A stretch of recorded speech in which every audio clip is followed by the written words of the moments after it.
सामनातून राज ठाकरेंना पुन्हा युतीची साथ. संभ्रम नको, युती गरजेची, सामनातून टाळी, तर विरोधकांवरतीही निशाणा.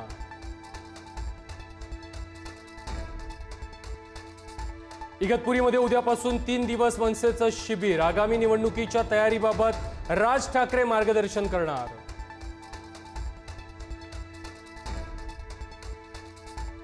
विरारमध्ये परप्रांतीय रिक्षा चालकाची मुजोरी. मराठी बोलण्यावरून तरुणाशी वाद.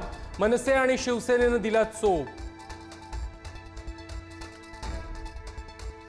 ज्येष्ठ वकील उज्ज्वल निकम यांना राज्यसभेची खासदारकी.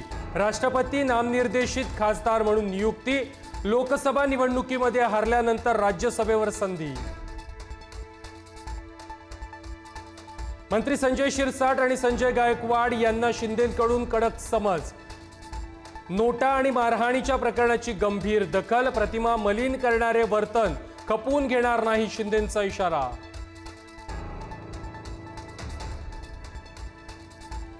जयंत पाटील यांच्या प्रदेशाध्यक्षपदाच्या राजीनाम्यावरून गोंधळ. शशिकांत शिंदेंकडून सावध प्रतिक्रिया, तर आव्हाडांकडून खंडन.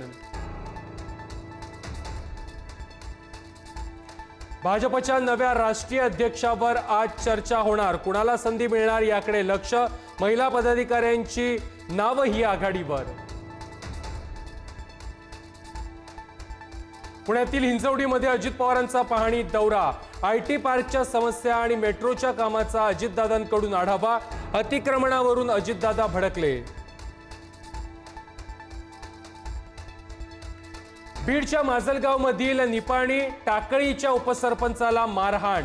लक्ष्मण चव्हाण यांना झालेल्या भर रस्त्यातील मारहाणीचा व्हिडिओ व्हायरल.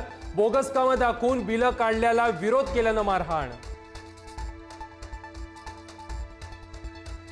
लातूर महानगरपालिकेची आजपासून अतिक्रमण हटाव मोहीम. आज बुलडोझर कारवाईला सुरुवात होणार. अनेकांचं मोठं नुकसान होणार. जुन्या मुंबई पुणे महामार्गावरती भीषण अपघात. 2 महिलांचा जागीच मृत्यू. खोपोलीजवळ बोरघाटात झालेल्या अपघातामध्ये 4 जण जखमी.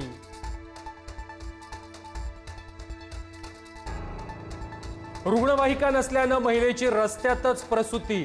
नांदेडच्या मुखेड तालुक्यातील मेथी गावातला प्रकार. प्रशासनाविरोधात संताप.